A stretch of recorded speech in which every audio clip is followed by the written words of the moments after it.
All right, all right, all right. How's everybody doing? Welcome to another CAP competition, where CAP competition is a skills competition. It's a communication skills competition because we know it's not enough for you to walk that walk. You also got to talk that talk. And so we have 5 contestants tonight that are going to be presenting their amazing projects, and they're going to be telling you the story of the data. But before we get started, I need to make sure that y'all matching my vibe tonight, okay? I'm crunking this thing, but I don't know. Everybody got their camera off. I don't know what y'all doing over there. So I need y'all to match the vibe tonight. So everybody take their right finger and put it in the air. I don't care if your camera's not on. You still doing it. I can still see it, all right? Everybody put their right finger in the air, okay?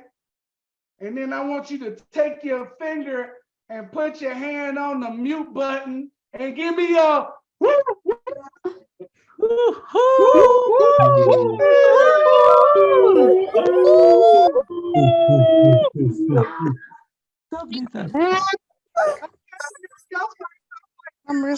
I like it. I like it. Usually I got to do it a couple of times, but I was like, that was pretty impressive. That was pretty impressive. I was feeling that. All right, so let's get into it. I'm going to do the introduction. We're going to introduce all of the 5 contestants tonight. And remember, the top three move on to the Data Talent Showcase, which is the last Thursday of every month, where we have hiring managers come in, they peeping, they watching it, they giving critiques, all of that. So top 3 move on tonight that make it to our Data Talent Showcase. After they finish presenting, everybody will get a chance to vote. Yes, you can vote for your top person tonight. All right. First presenter up is Loza. Loza, what are you going to be presenting for us this evening? Hi, Aldi. I'll be presenting Maryland area crime data, the analysis between 2016 to 2020. So what inspired you to do a Maryland crime project? I was looking for the crime project and it says US crime, but when I look into the data, it's mainly in Maryland area. So I really want to do about crime. So I was like, let me look, and it's ended up to be in Maryland area. All right, awesome. Well, we can't wait for that. Next up, we have Annie. Annie, what are you going to be presenting for us this evening? I will be presenting my project on Colaberry road traffic accident from the year 2009 to 2018. And what is so special about Colaberry? Colaberry? Colaberry, what is that? Oh, really? I was looking for a good data set on a timely issue in a place where people enjoy living. And that's what I got from data.gov website. All right, fantastic. We can't wait for that. All right, next up, we have Miriam. Miriam, what are you going to be presenting for us? Hi, Ali. Today, I will present my project, the minimum wage in the United States from 1968 to 2020. Minimum wage, huh? They've been needing to raise that for a few years now, huh? Yeah, they didn't raise it. Yeah, well, forgive me if I hope they will. Forgive me if I don't hold my breath. Listen, that's why y'all don't need to be in minimum wage jobs. Y'all need to be up in Colaberry with them high-paying jobs. Right. All right, we look forward to hearing about that one. All right, next up, we have Yama. Yama, what are you going to be presenting for us? So I'll be presenting the WireWork project. It's a government program, Workforce Innovation and Opportunity Act. All right, WIOA, sounds good. What inspired you to do that project? Well, it's an internship project, worked on it with few other developers, and I like what we analyze on it. All right, sounds good to me.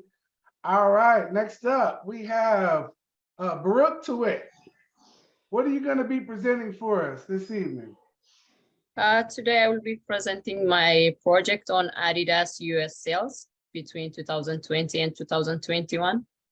Spotlight, huh? Oh, Adidas. Yeah. So you're an Adidas girl? You're not a Nike girl? What's going on? Why Adidas? I like Adidas. Okay.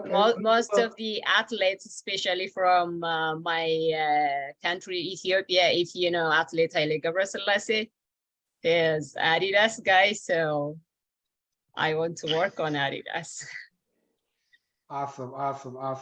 All right. Well, as you guys can see, we got some great presentations going on this evening. So you guys are in for a real treat. I would also like to point out, because this IT industry is very, very heavily populated by men and not men of color, let's just say that, okay? And so I think it's fantastic that we have 5 wonderful Black women presenting for us this evening, or women, you know, of color representing. This is what we are bringing to the IT industry is great color, great diversity. Okay, they call it DEI, but I just wanted to point that out. But with that being said, let's go ahead and get this thing going. But you know, nerves are a little bad. It's not easy, guys. It's not easy to come in here and present. How many people we got? We got 85 people in here now. It's not easy to present in front of all of these people. And so we like to get our mind right a little bit before we get started, okay? So I'm gonna play a little bit of music, and then Loza, I'm gonna play it for about 30 seconds. And then whenever I stop playing, then it's all yours. You can start sharing your screen.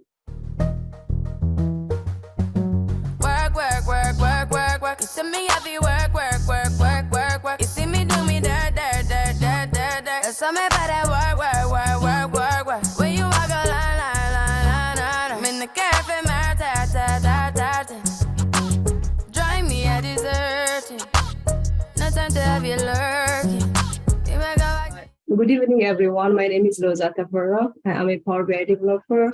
I am here today to present my most recent project, Maryland area crime data. Like most of us know, Maryland is a mid-Atlantic state that defined by its abundant water and coastal on the Chesapeake by the Atlantic Ocean. Its large city, Baltimore, has long history as a major seaport for the McHenry birth of the U.S. nation anthem. It sits a mouth of Baltimore, Inner Harbor, home of the nation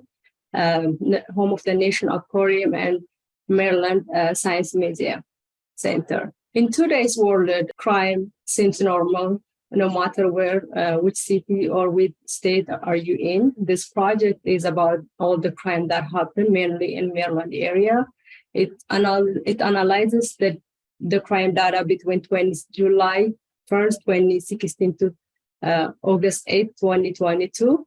The crime is all about what the crime were committed, general description about the crime, number of victims. The data also focus types of crime, category of the crime information. When I say types of crime, there is different kinds of, my mainly objectives: crime against person, crime against property, and crime against society. But crime against society has example murder, rape, assault. Those are whose victims are always individuals. The object of the crime against property is the robbery, burglary, to obtain money, property, or some other benefits. Crime against society, for example, it's gambling, prostate and legal drug violation, vaping, liquor law violation, and etc. And my dashboard, these points will report in depth with my dynamic KPIs. First of all, this is my data dictionary. This is the hardest. Getting the data was the hardest part in my project. This is my main table, which is the U.S. crime, and I created a calendar table. This is my waterfall table, which is to create a waterfall chart. I created with switch function. My measures are, I haven't created them separate. They are inside my main table. My measures are inside here. And the hardest part was cleaning the data, cleaning nodes, avoiding the nodes and empties, and also shipping the data was the hardest part of the project. The purpose of this project is to give us an idea which city has more crime overall, less crime overall. This is what seems like. Also, these are, first I created measures for each types of crime types for the report. The city find out their trends over the years. These are my main KPIs of your crimes, person. These are my sub KPIs. At Toro, I have 4 KPIs, and I have 4 KPIs, sub KPIs on my dashboard. This is the overall the dashboard. I like you see it here on my dashboard. I have one slicer on the top, the right side. The slicer will cover the data from January from 2016 to 2022. I have one line and scatter chart. I have one word cloud chart. As now I used waterfall chart. I used map and also scatter chart. If I say this, I'll take you to the my Power BI desktop, how we work. My first chart is, like I say, the slices are here. We can see the data by slicing the days. If we want to see different years, the data, how the data are changing, we can see the data by years. We can see that if we want to see the data between 2017 to 2019, these are we can see here the society crime is going higher, whereas the person crime is going down in the March 20 between those years. Like I said, those are my 4 KPIs and also my main KPIs. These are my 4 sub KPIs. I also use arrows to see where the data is going up and down. Now I'm going to explain my first line, my time chart or my line scatter column and chart. The chart trends to the total crime over with specific years between 2016 to 2020. I also used the slicer, the drill down, so we can see the data more in depth. We can slice it through the year. I use a slicer months and also by time. If we see on this chart, August, this is the brown is the crime, and I use 4 line charts. The blue one is these are year over year. I use the line charts for year over year. This is the society crime, and the yellow one is the person crime, and the green is the crime, overall crime year over year, and the blue is property crime year over year. And the brown one is the crime, and also, as you see in my data, it looks like August have the highest crime from this. So, for example, when I see my data in this 2022, a year of 22, and if we see in, a year of 22, when I see the society crime went down, which is good, it went down to negative 18%, whereas the other year, the same data, the other year goes. Well, I also used, these are my word to show the crime category. This is my word cloud chart.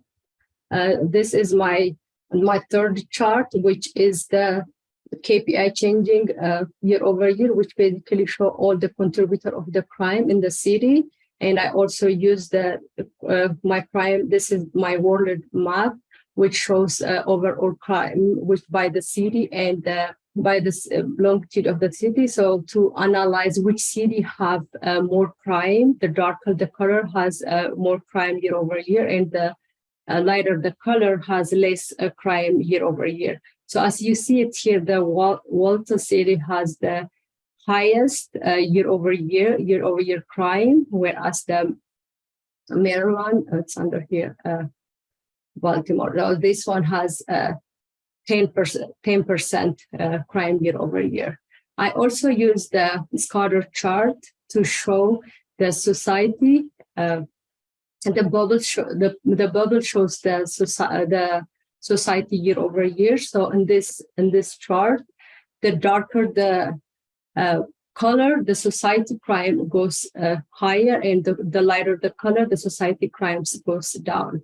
So, for example, and this is I have drilled down. I use them by city and also by police district name. Also, in the city of, for example, if we see here, the society crime is the color, the lighter the society crime in this city is lower. And also the darker the color, the society crime is, as we see it here, 28.59 positive. This is the higher the crime. So for my insights, I have positive and negative insight. My positive insights are property year over year. It's good. By the time in February 2022, in February 22, the property year over year in February, it was negative 18%, and compared to the other, why it's good, on February 2021, the property crime was up. So compared to the previous year, the property crime was down. So the negative insight is KPI changing year over year, overall crime year over year. Bad by the city, for example, year over year increase in Waldo City. The city what happened is the city has the highest crime.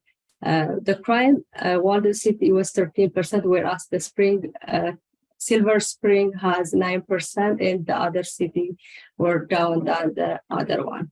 So my suggestion is, since Maryland is one of the most popular and most dense population state in the whole country, the study shows in 2016 essentially population placed at 6 million in the state, which makes the state most populated state in the country. Therefore, the cost of living in Maryland is very high.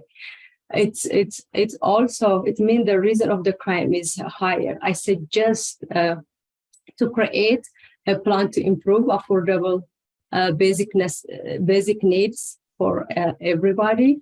Also, my second suggestion is the data shows that more crime occurs in the month of August. Mostly high school, college students will be out of the school, tend to commit the crime. Therefore, I recommend the city to encourage college-age young workers or provide camp and also extra curriculum to the task and keep them busy during the summertime. And also the other suggestion I have is, according Maryland area data analysis, the main city and happen the most, Walton City is the most crime, especially the person crime is higher. So I suggest to have the city to have more police oversight and also the cameras around the area. Thank you for the presentation. I hope you enjoy. All right, everybody take yourselves off of mute and give me a woo woo woo woo. Wow.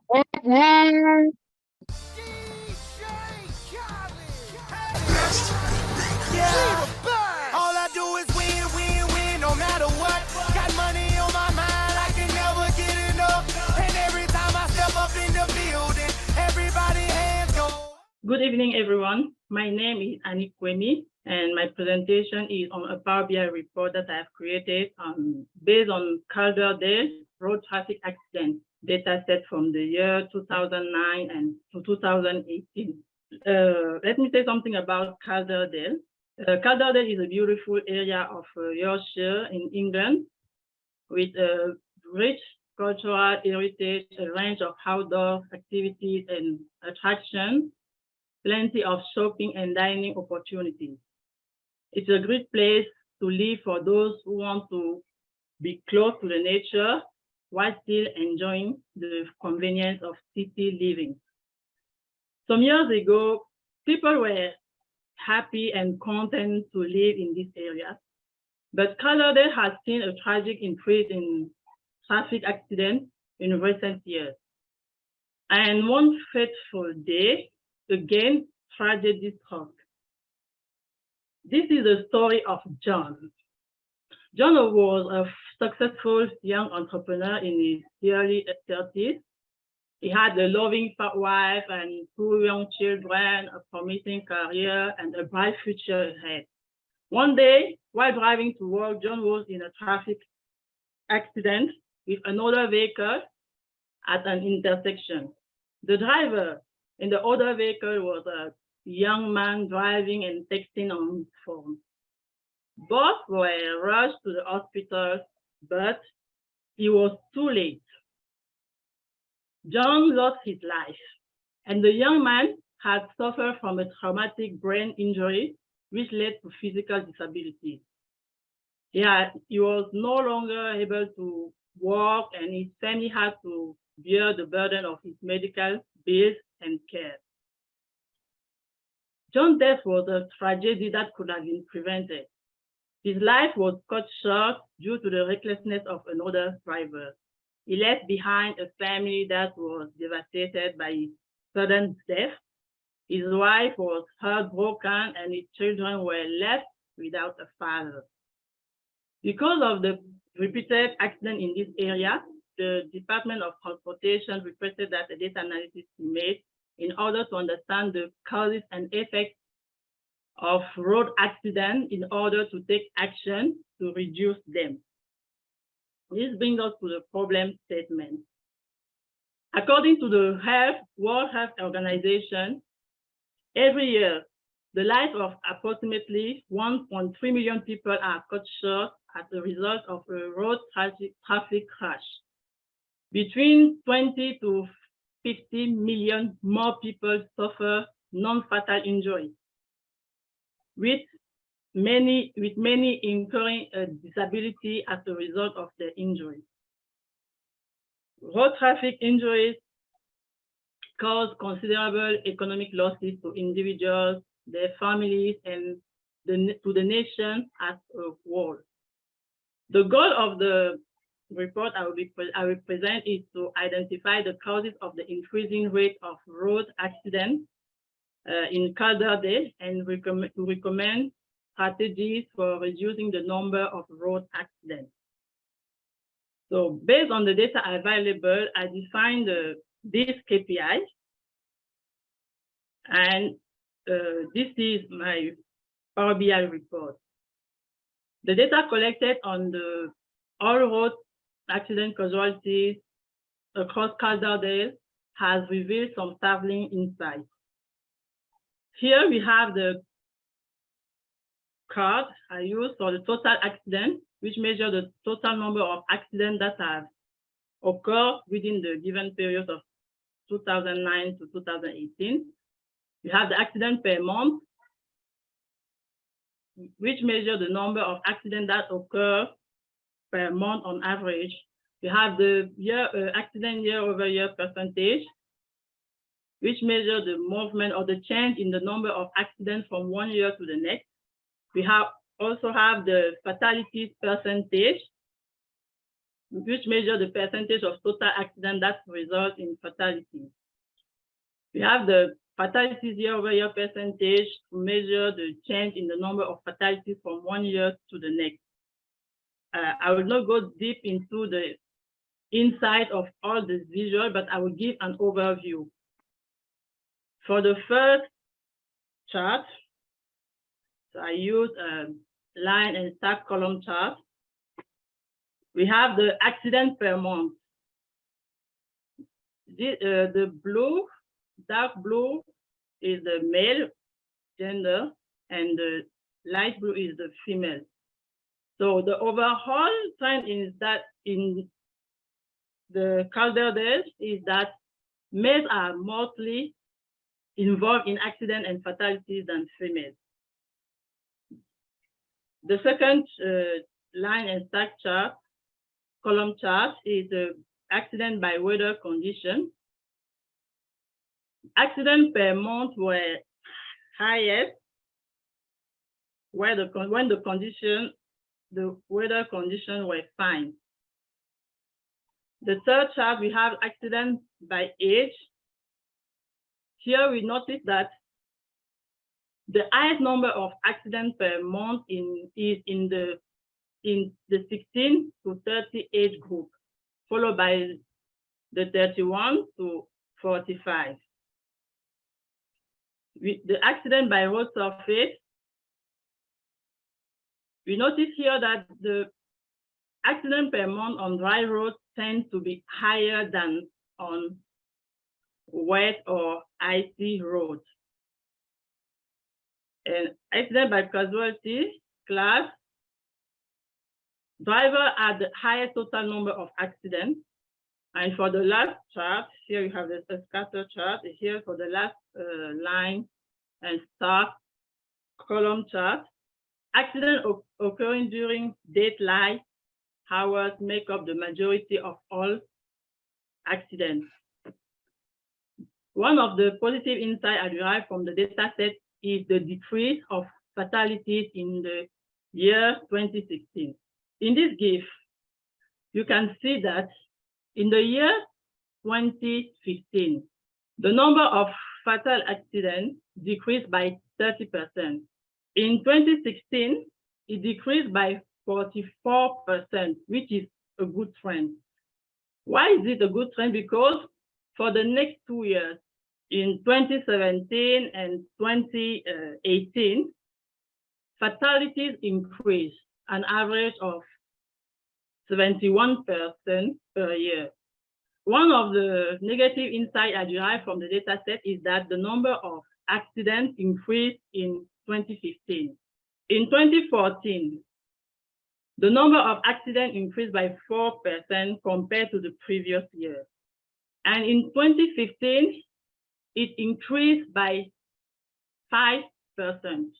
I know it is bad because when we look at the data in 2016, 2017, and 2018, the number of accidents decreased an average of 9% per year. So 2015 was a deadly year. Given all this data, it is clear that something needs to be done to improve road safety in this area. So based on the data, I will recommend frequent road safety education for road users. I would suggest to make a test for issue of driving license more challenging for young people, enforce existing traffic rules, charge heavy penalties for those who cause accidents. Also, I will recommend a strict enforcement of the speed limit, and I will recommend to all road users to be more cautious and vigilant. I hope that with this suggestion in place, Colaberry will become a safer place to drive, and the number of accident casualties will decrease. This concludes my presentation. Thank you. All right, everybody take your cells off of mute and give her a woo, woo, woo. All right, good job. Peace up, A-Town down.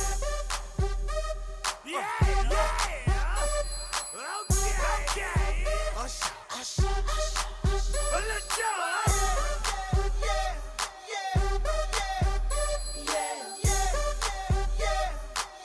go. Let's go. In the club with my homies, trying to get a little VI.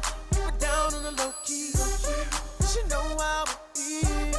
I saw the shorty, she was checking up on me. From the game, she was spitting in my ear. You would think that she know me. Decided. My name is Miriam, and today I will present my project, Minimum Wage in the United States from 1968 to 2020. The topics on this presentation will be the project overview, KPIs, data dictionary, positive and negative insights, and suggestions. Let's move on to the project overview. In the United States, states and the federal government set minimum hourly pay, called minimum wage, that workers can receive to ensure that citizens experience a minimum quality of life. The data set provides the minimum wage data set by each state and the federal government from 1968 to 2020. The federal minimum wage has stagnated at $7.25 an hour since 2009. For most people, working for minimum wage does not give them a living wage. Many states and cities have higher minimum wage in some cases, more than double, but workers still struggle to make ends meet. Proponents of raising the minimum wage maintain that doing so helps income keeps pace with the increasing costs of living and will lift millions out of poverty. Opponents believe that a higher wage would force businesses to hire fewer people and growth and or raise their prices, which will hurt the economy. In my dashboard, I use this KPIs. It was the average state and effective and federal, and the state, federal, and effective year over year. This is the dashboard. We can see we have a slicer here for years when we want to filter the dashboard by the years. And I have this chart, it's state wage by the decade. As we can see this for each 10 years. When we press on the 90s, it will give us the information for just this 10 years. And we can drill through here to see all the years we can see. Here I have the map, and we can see we have all the states from the low minimum wage to the high by the color. When we go darker, this higher, they have a higher minimum wage. And in the bottom, I have the state wage by the region. When we press on the south, it will give us just the south. When we press on the northeast, they will give us just this states. And here I have the waterfall chart. I have a state year over year, effective year over year, and the federal year over year. And my KPIs here, this is the average state. This is the main KPI for this dashboard. And I have two here, the effective and the federal. The effective, it's the difference between the state and the effective. The state was 3.78. The effective was less than the 378.89. That means the state was more than the effective and the federal. And the state year over year here, and this is the effective and the federal year over year. Now we can move to the data dictionary here. This is my table, the minimum wage data, and this is the states. I use it to make the chart for the region. And I have to create this table for the waterfall chart. And on the side, I put, this is the waterfall chart table and the measure, because when we make the waterfall chart, it's a little bit different. We have to create a new table and measure to make it work. Let's move on to the positive insight. The positive insight was a minimum wage in 1976, increased to 41.5%. As we're going to see here in the GIF, when we press on 1975, the year over year increased to 41.5%. Compared with the negative inside here, I have the state minimum wage didn't change in 1975. It was zero. As we can see here in the GIF, when we press on the 1975, the year over year, state year over year, was 0%. Let's move on to the suggestion. First suggestion, raise the federal minimum wage to 9.50 this year and increase it in steps until it reach $15 an hour in 2025. Second suggestion, after 2025, adjust the minimum wage each year to keep pace with growth in the median wage, measure of wages to typical workers. Third suggestion, phase out the egregious subminimum wage for tipped worker, which has been frozen at a measure $2.13 since 1991. Fourth suggestion, stop unacceptable subminimum wages for workers with the disability employed in shelters worker shop and for workers under 20 years. Thank you guys for listening for my presentation. I hope you understand what the dashboard was for. Thank you. All right, everybody take yourselves off of mute and give her a woo, woo, woo. All right, do we have any questions? Yes, I have a question. Go ahead, Nia. Yeah, I just want to find out, first of all, congratulations for the wonderful presentation. It was awesome. I'm learning so much by attending this CAP competition. It's amazing. My question is that, could you please define the difference between federal and effective when you mention wages? Define what's effective. Okay, the effective and the federal or the states? Either one. I just want to understand what is the definition of effective wage. Okay, always like the state have a minimum wage, and the federal the federal wage too, but the effective, it's the one they work with. This is the right one. This is the one they pay it, you know. It's usually they said the minimum wage $7 in Texas, okay, or $7.25, $7.25, but the effective, it's less than that. This is the effective, the one work with it, the one, it's the real one. They will pay for this, the effective one. That's what the difference. That's what the data sets have. Yeah, has the state, federal, and effective. Okay, thank you, ma'am. Thank you. All right, we're gonna keep it moving. Next up, we got Yama. So Yama, once I finish sharing, it's all yours. I got a condo in Manhattan. Baby girl, what's happening? You and your ass invited, so gonna get to clapping. Go pop it for a plan, pop it for me. Turn around and drop it for a plan, drop it for me. I'll rent a beach house in Miami. Wake up with no jammies. Lobster tail for dinner. Julio served that scampi. You got it if you want it. Got it if you want it. Said you got it if you want it. Take my wallet if you want it now. Jump in the Hi, everyone. My name is Yama Toure, and I'm here to present the Waiawa project. But before I begin, I do have a few questions to ask the audience here. How many of you here know about this government program, the Workforce Innovation and Opportunity Act? And my second question is, how many of you here know someone who have lost their job because their skills are no longer in demand, or better still, know someone who struggle on minimum wages, could not make ends meet, and finally end up in the street as a homeless person? Well, the good news is the government have their back. This program is a landmark legislation that is funded by the U.S. Department of Labor. It distributes funds among states designed to strengthen and improve the nation public workforce system.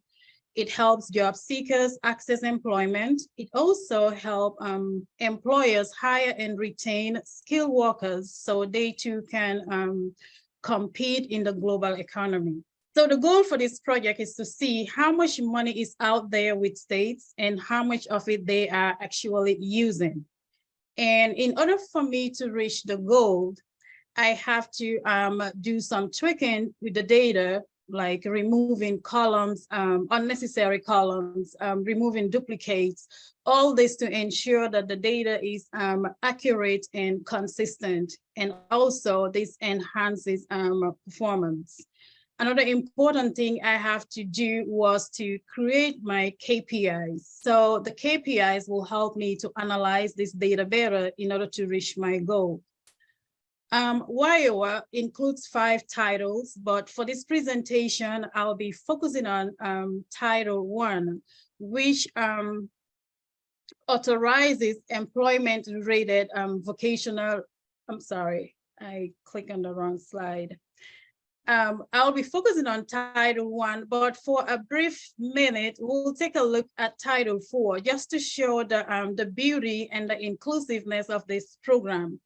So the Title 4 authorizes employment-related vocational rehabilitation services to individuals with disabilities. And this is not just limited to people with physical disability, but also people with intellectual and behavioral disabilities, like our friends with autism, with bipolar, with Down syndrome. All of them will fall under this group. So I have had the opportunity to work with people in this category. They go through this program, they are trained to assimilate back in society so they too can contribute positively into the society they live in. And according to the US Bureau of Labor Statistics in 2021, 19.1% were people employed with disability. This number might not be big. It might not seem like a huge number, but it's very significant. My friend here, 49-year-old AJ, has been enjoying this program for many, many years, and she has been working for the past 3 years. She too is proudly part of the 19.1% in 2021. And at the end of the year, she do file for her taxes and pay whatever she needs to pay if she owes the government. So I just bring up this story to show you the inclusiveness and the beauty of this program. Now we'll go ahead and look at our Title 1, which will be our focus point. This authorizes job training and related services to unemployed or underemployed individuals, especially in our different demographic groups like adults, youth, dislocated worker, especially those with significant barriers to employment. So in this program year, the total allocated funds was like $5 billion. And this is the combination of the funds we got from the adults group and the youth and the dislocated group. So for the adult group, 29.5% of the funds were given to the adult group at $1.4 billion, followed by the youth group at 31.3%, which amounts to $1.5 billion. And the highest percentage was given to the dislocated worker group at 39.2%, which was like $1.8 billion. So here we're going to look at how our different demographic groups actually spend the money. So the adults group here spend 29.9%, which is $421 million, leaving a balance of $986 million. The youth group spent 27.1%, which amounts to $404 million, leaving a balance of $1 billion. Dislocated worker, mind you, was given the highest percentage of 39.2%. They actually spent 21.6%, which is which totals to $403 million, and leaving a balance of $1.5 billion.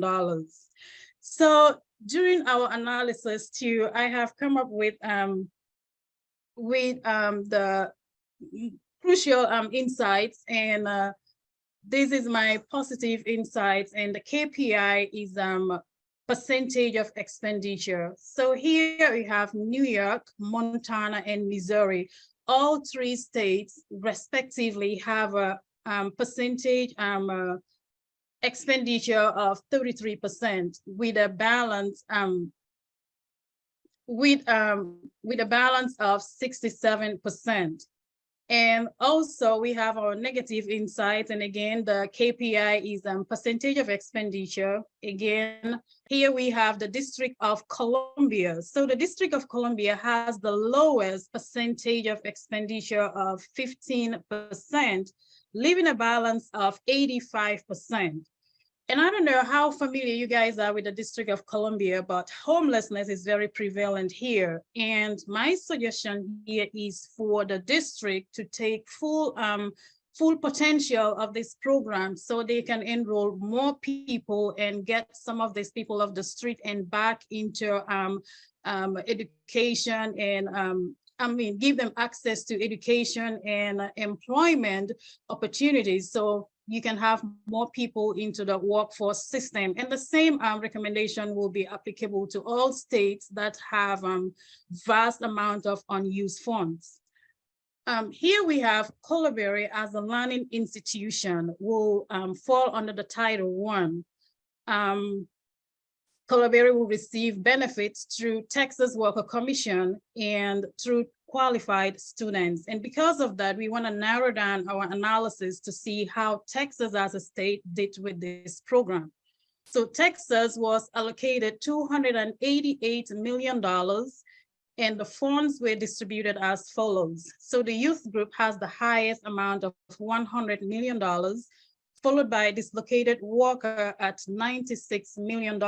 So the least amount went to the adult group at $90 million. Now let's see how Texas they spend the money, whether the same trend is gonna continue with Texas as well. So here we have the youth group spending 31.2%, which is 31 million, leaving a balance of $70 million. I'm rounding up the numbers. The adult group spent 29.6%, which is $26 million plus, leaving a balance of $64 million. The dislocated workers spent 23.11%, which amounts to 22 million, leaving a balance of 74 million. Again, you guys can see the same trend continues even for the state of Texas. Now let's go ahead and look at this data in our visual form. So here I have my KPIs. I have available balance, which will be the overall funds, the total funds, and we have expenditure percentage, which is the percentage of the funds that have been used, and balance. So the balance will be the remaining funds after expenditure. And previous year carry in, this is the funds that have been carried over from the previous program year. Now let's go ahead and take a look at our visuals. The first one here, we have available balance by region. We have our 5 regions here. As you can see, the South here has the highest available balance of $2 billion. And this is about 40% of the overall funds, followed by the West at 1 billion, which is 20%, followed by the Midwest at 935%, which is about 15% of the funds. And the least amount goes to outlining here. So outlining is $290 million, which is about 5.7% of the funds. And outlining will consist of those US territories that are outside of mainland, like Puerto Rico, US Virgin Islands. So those will fall under outlining here. Also here we have a drill down effect. When I click here, you can see our different states and the allocated funds they have, with California with the highest fund of $606 million, followed by Texas at $288 million. So our next chart here, we have total available by state. So here, illustrated on a map, and the darker the state, the more total funds they have available. And the lighter shows obviously that they have less funds. This, the next chart here, I have breakdown by category. You can see that by default, I have my logo unless a filter has been applied. Without filter, you only see the logo here. So let's go back. If I click on my South, you will see my expenditure here showing in green, which shows a positive, and that's 27%, which is a point higher than the overall 26% here. And also, so here you see previous year carry-in is also showing green, which is a positive of 41%. Nothing has changed from the previous year. And for balance, we have balance in the negative, which is because balance is at 73%, and it's a point less than the overall balance of 74%. Now, with my last chart here, I have previous year carry-in by state, and the bubbles are colored based on the percentage of expenditure. So the higher expenditure they have, the darker the color will be here. So let's take a look at the state of California. As you can see here, California has the highest funds available balance of $606 million, and they only end up spending 28%, leaving a balance of 72%. So from this, we can tell that our states are not taking maximum utilization of the funds. They are not taking the full potential of this program. And another recommendation I have is for the Department of Labor to implement laws that will force all the states to take maximum utilization of the funds, so more people can benefit from this program and enter into the workforce system. With that being said, that brings me to the end of my presentation. Thank you. All right, everybody take your cells off of mute and give her a woo woo. Good job. Listen, these ladies ain't playing tonight. They try to get that top spot. They try to get that top spot. Who's it gonna be? We don't know. We gotta vote later. But before that, we got one more contestant this evening. Barack Tawit, you are gonna be presenting, but first we're gonna turn up a little bit. And when I stop, I'm Power BI developer at Colaberry. Today I will present my project in Power BI, which is on Adidas United States sales between the year 2020 and 2021. Let me ask you a question. Do you like exercising? If it's yes, which sports where do you prefer for your exercise? You probably have different preferences, but today I will talk about Adidas, which is one of the largest sportswear manufacturer in the world, and it has a strong presence in Europe, and the second only globally next to Nike. Adidas produces a lot of athletic apparel, accessories, and footwear, and it is known as the fourth largest apparel brand, having $16.5 billion brand value. In this project, I will be focusing on analyzing to understand the sales performance of Adidas at the US between the year 2020 and 2021. And I have developed a dashboard that you are seeing currently. And in order to develop and analyze the sales performance and the profitability of Adidas, I have used different KPIs, which include the total sales per month, sales month over month percentage, the operating profit, total operating profit actually, the operating profit margin, month over month percentage. Now let's go to my dashboard and try to interact and see what are the insights that we gain and I have got, and from those insights, what are the suggestions that I have come with. As you can see, here are my KPIs. This indicates the total sale This one is the sales per month, and this indicates the sales month over month percentage. This one indicates the total profit. This one indicates the operating profit margin, and this one indicates the operating profit margin percentage month over month. In the first chart, I have tried to analyze the sales performance with the time trend between 2020 and 2021. And in the second chart, I have tried to analyze the performance of each state in the United States, how their sales goes on in these 2 years.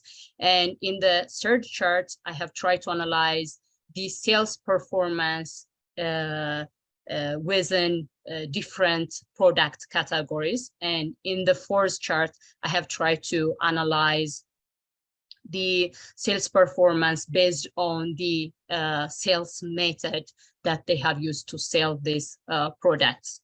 So starting from the positive insights that I have come with, the first one is, despite the challenges Adidas faced due to the global pandemic in 2020, as we all remember with COVID-19, in 2021, Adidas managed to recover and maintain a stable sales growth in 2021, and has shown sales increase of 588% in January 2021, and also sales growth of 31.4% month over month in December 2021.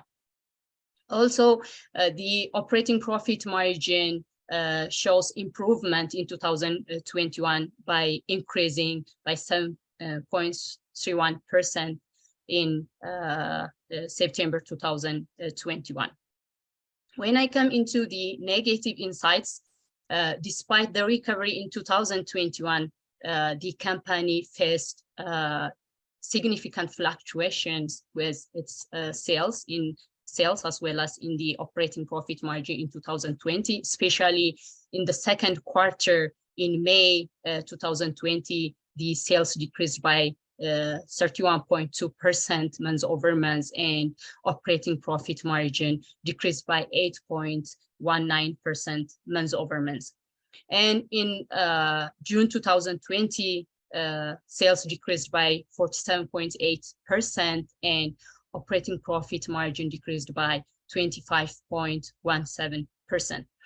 And sales and operating profit margin also faced a significant reduction or decrease in the fourth quarter, also especially in November 2020, sales decreased by 20.4%, and operating profit margin decreased by 15.49%. These are the negative insights which the company faced the fluctuations in 2020.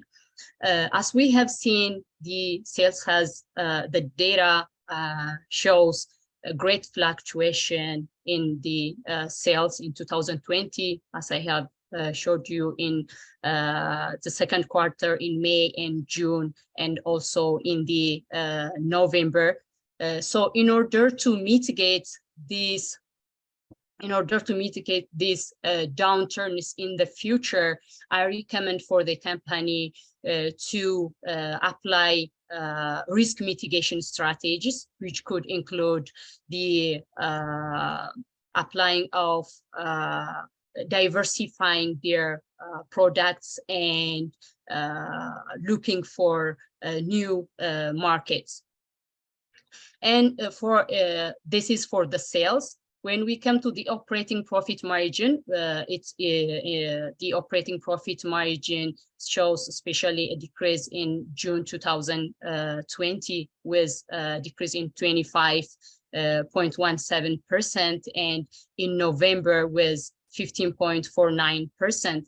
In order to improve the decrease in operating profit margin, I recommend the company to increase their sales or to expand their sales operation in the states which have higher sales and also relatively higher operating profit margin.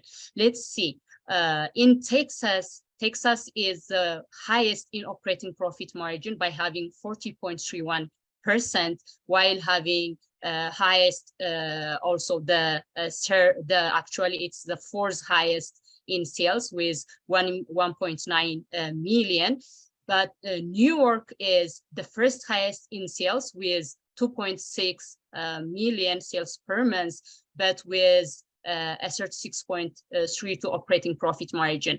However, when we come to the another highest sales state, which is California, the sales per month is 2.5%. However, it has California has only 32.08 operating profit margin. So I recommend the company to expand its operations to the states like Texas, which have highest operating profit margin, and New York, which have the other relative higher operating profit margin, and also look for opportunities to increase the operating profit margin with for the states which have higher sales like California and like Florida. Florida and California have higher sales, but they have lower operating profit margins compared to Texas and New York State. Sorry. With this, I will come to my third recommendation and insight. When I analyze the product category, I have got that the main street footwear is have the highest,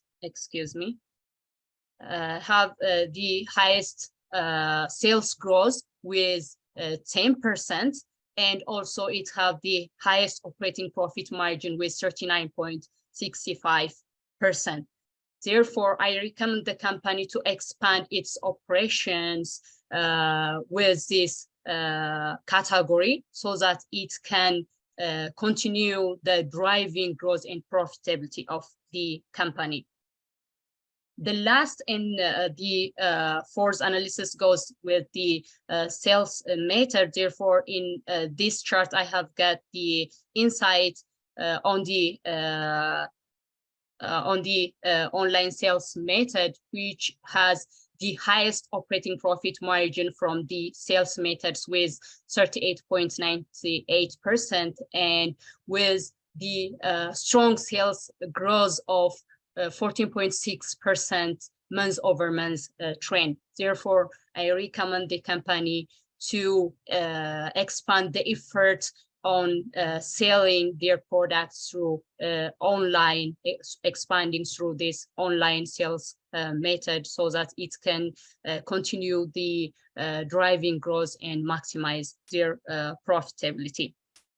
In conclusion, I will taking these insights and having these recommendations, I hope the company will increase its sales profitability and sales growth, as well as maintain its stable sales growth, and it can diversify in order to mitigate the downturns. It can diversify its product offerings by looking for new markets, and also by expanding their products mostly to the states which have the highest operating profit margin, and looking for opportunities for states which have high sales but with lower operating profit margin, and by expanding their sales to the males, to the men's street footwear category, and also expanding their sales effort with the online sales. The company can continue the growth and profitability of their company. By this, I will conclude my presentation. Thank you for listening. If you have any questions, you are welcome. Thank you. All right, everybody take yourselves off of mute and give her a woo, woo, woo. All right, awesome. Now, I know I skipped over the Q&A for Yama, so I'm gonna give you guys a chance to ask a question for Baraktuit and Yama. So anyone that you want to ask a question for before we get to our vote, the floor is open. May I ask a question to Yama? It's a great presentation. I don't know much, but I just want explanation from you while you're presenting. You just showed us like two tables, title, spending, adult, child, and there was another table with Texas. It was just a table and some figures in it. Wouldn't be better if you put it instead of table like in graph or chart, so it would be easy to see the difference? What do you think? So you're saying where I was showing the I can't. You showed us a table that has a number, money in it. I think you're talking about The table. why I was spending the title spending, where I have different demographic groups and their expenditure and unexpended balance. Is that Yeah, what you- it was in a table. Wouldn't be like better if you put it in a graph, like a column and graph or bar graph? Yeah, it could So work in we so we would see the difference easily. So that I put that there just to give a background of the data, but what the end user wanted to see here is actually the state data, how the state is spending the money, how much the states have. So I have that in the dashboard, but here it's just to give you a background as to the different demographic groups that made up of the Title I and how the funds were distributed among these different demographic groups. Yes, you're right. It could have worked on a graph too. All right, Muhammad, you got a question? All right, any more questions before we get to the vote? Yeah, I was gonna ask Yema, on your data dictionary, can you please share your screen? I didn't see you link any table together, or maybe I missed it. So my tables, I only have one table here. I have my main data table. I have the measure table, and the other one is the category table and the date table. I mean the data tables. Another data table that's based on Texas County. So there is no how to call it, relationship between tables that you have to join them. I only have one main table here. Oh, really? And you Yeah, didn't have any ES slider? Like, I mean, most No. of the visuals. Oh, really? Okay. No. Thank Because you. if you look at the dashboard, I don't have yearly report. This was already I think it was the second quarter, and we were looking at the states. So I already have that in my main table. Okay, thanks for the Yeah. explanation. Thank you. All right. And for Yama, Yeah, go ahead, Jen. yeah, I wanted to find out what does the term dislocated workforce mean, and also I don't know if you put this in your recommendations or not. I can't remember why there's such a huge balance in all of the states. Yeah, that's what we find out with the data, because like I said, this project, the client wanted to see how much money the states have and how much of it they are actually using. So at the end of our how to call it analysis, what I've come up with is that states are not taking maximum utilization of the funds. That's why, if you remember, I did say I would recommend to the Department of Labor to implement laws that will force all the states to take maximum utilization of the funds, enroll more people to take benefit of this program so they can have access to education and employment. And that way they can have more people added to the workforce system. Does that answer your question? Yeah, it does. What about I didn't hear the first part though. dislocated workforce? I didn't quite get what that means. Dislocated worker group. These are adults that maybe their skills are no longer in demand. They need a change of career, or those are those adults that will fall under that group. They are middle-aged. Mostly Colaberry caters to people in that particular group. Most of their students are within that age group. I think she's asking about dislocated workers. What is that? She wants to know the definition of dislocated. Is that what it is? Or the third group you had? What's the name of The the third group, dislocated worker. I think that's what I just explained. okay. Those are the Did you hear what I said the first time, or go over again? Oh, I got it. Thank you. That was a good presentation. All right, thank you. Right. Awesome. Okay, guys, now it is time for our much awaited vote. You get to vote for your top person, okay? No voting, no, I like her and I like her. No, just one vote. Everybody gets one vote. So let's get this poll going. First we gotta get my little Jeopardy. Pop up that poll. All right, let's see it. Get those votes in.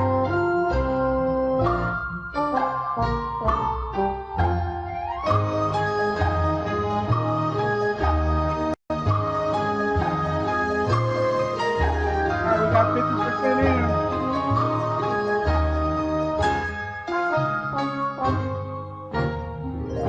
All right, you guys ready? You guys ready? All right. And the winner is Yama. Congratulations. Everybody take yourself off of mute and give her a woo woo.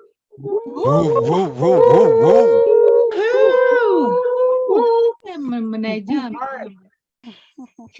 Fantastic. Annie, tell us what it's been like to prepare for this event. It was not easy because it is the first time I'm doing a presentation like this.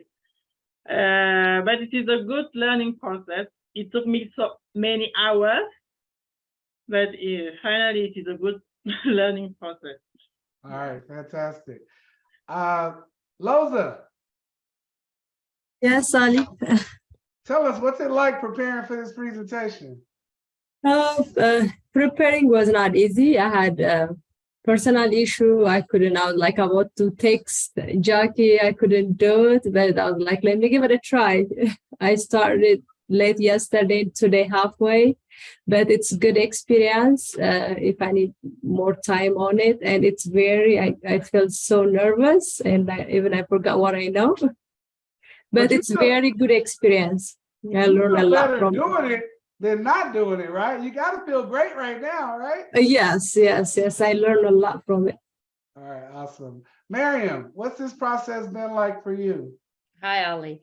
It was nice. It's a new experience. It's first time for me to use PowerPoint. I learned something new.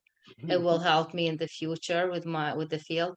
And it's been a long time when I finished my project. It's good for me to go back and remember everything, all the visualization and analysis I did. It was nice. Thank you. All right, awesome. Correct to it. What's this process been like for you preparing for this presentation? It was a good lesson.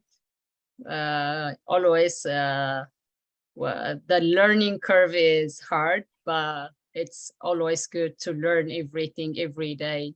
So it was good. I was, while preparing for the presentation, I was also learning how I can present, as well as I deep dive to get the more insights so I can give to the others. So it was great. Thank you. All right, awesome. So Miriam, Barutuit, you guys are making it on to the Data Talent Showcase. gives you a chance to kind of perfect your, add some more insights, critique your story, make it better. Yama, our winner, following in the footsteps of your sister. Tell us what it's like to prepare for this presentation. It wasn't easy. It wasn't easy at all, but I think my advantage is I have watched you present not once, not twice, and I took note, I listened, and you have critiqued my presentation before, and I listen and I take note from you. So I just want to say thank you for the opportunity. I am mostly grateful. Awesome, congratulations. And looks like that feedback paid off. You killed it tonight, right? All right, guys, there you have it. Another episode of our CAP competition. Excuse me, can I ask a quick question? Yeah, go ahead. How long does it take to complete these type of projects? Is it like 3 days, 2 days? I'm sorry, I almost spit out my water on that one. No, listen, it is a very intense process, okay? It's a lot of back and forth. You got to work with the architects they're giving you feedback, you going back and changing it. You saw how good those dashboards look? You saw how good they look, right? So it's a lot of work. You're not cranking that out in 2 or 3 days. Okay, because I wasn't sure like how much time is, given, say for instance, if you're at your job and they are requesting this type of project, I wasn't sure how much time typically your management or whomever it may be, how much time they give you to complete it, something like this. Yeah, I mean, there's a lot of factors. You could have multiple projects. One could be a priority where you're spending most of your time. You're always going to be working on multiple projects. So, project like this could take, they have different stages of a project. You have the scoping out phase, the creating the basic requirements document, and then you have the retrieving the data, and then you have the building of the dashboard, right? So it's multiple projects, it's multiple processes. I would say maybe a month or two within an environment where you're coming up with the requirements, creating it, and then allowing the business to give feedback and then make adjustments. Okay, thank you. You're welcome. Anybody else with any questions before we get out of here? Yeah, I have a question. Yeah, go ahead.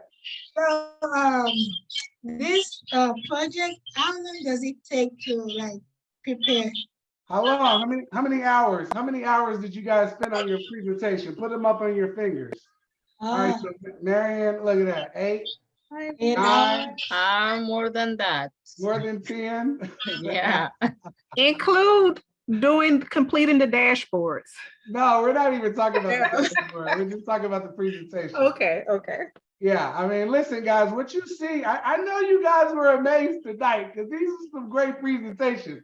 And whenever you see a good presentation, you should know that they do not come easily, okay? Someone's just not gonna pop up after spending an hour or two on something and then come up with a great presentation, okay? It takes work, it takes rehearsing, it takes looking at your stats, finding your insights, preparing your suggestions. I mean, it's a lengthy process. Then to get it on a presentation, and then you got to tell a story. You can't just quote what's in the data, right? So it's a lot of pieces, but don't worry, Colaberry got your back. We got all the pieces in place for you to build an all-star project and then be able to present that. Because when you get on your job and they're like, hey, what is this data saying? You got to put together that presentation. You got to tell that story. Okay. And the better you tell that story, the more impressed people are going to be. They're going to be like, that's the person I need to go to when I need something on the data. All right, fantastic, guys. This has been another CAP competition. So make sure you are here. It is the first Wednesday of every single month. First Wednesday of every single month. We have 3 people going on to the Data Talent Showcase. That is the last Thursday of every month. So congratulations, guys. And I hope you enjoyed the event and have a good night. We out of here. Everybody get your mother roll on. I know shorty and she doesn't want no slow song. Had a man.